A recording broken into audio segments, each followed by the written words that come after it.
Right, well today we're in Boscastle, which is a small Cornish village, and a few years ago it was the victim of one of the worst floods in English history. It was all over the news, not only in England but all over the world as well, because it was particularly bad. The entire village practically has been rebuilt by the locals. The local shops as well have been thanking tourists for any business that they bring with them and stuff like that. Houses and cars were swept into this harbour. And they are still there to this day. I think it was either 3 or 4 years ago. If you search Boscastle, B-O-S Castle, flood on YouTube, I'm sure you'll find some clips of the flood. It was really bad. People died. It was horrible. If any of you viewers actually come to Cornwall for whatever reason, I recommend you come to Boscastle. It's a really nice place, and we could use the business to help them continue rebuilding it.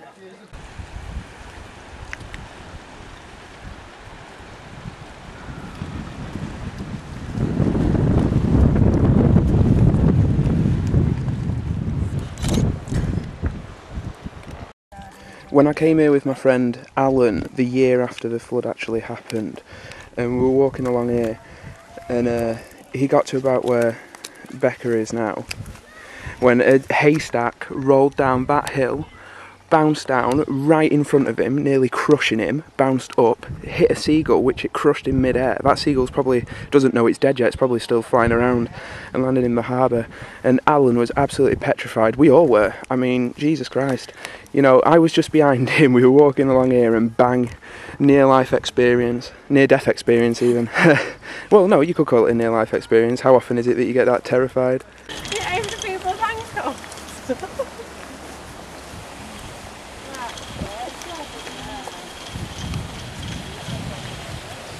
Right, well at the moment we're in Tintagel, which is the home of King Arthur, and we're just heading up to a church. So I'll give a brief explanation of Tintagel once we get up there.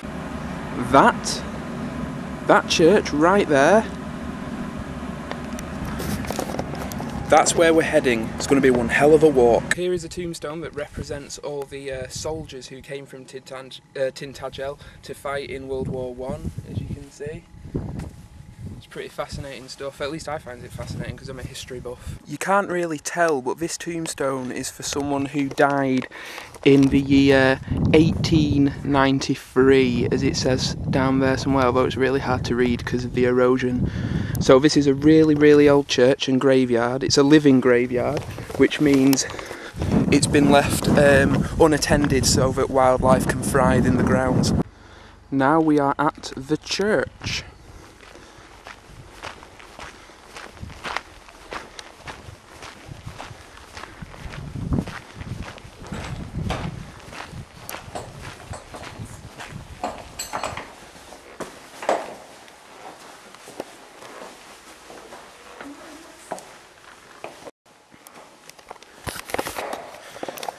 I've been coming to this church since I was little. Every year. It's really nice.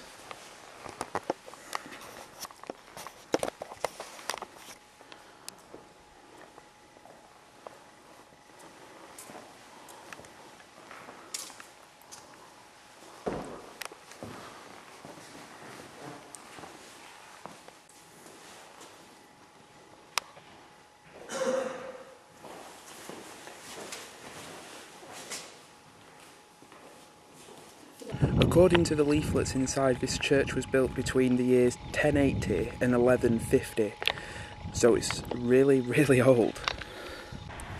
According to English and Cornish legend, Tintagel is the home of King Arthur. Now, that's his castle over there.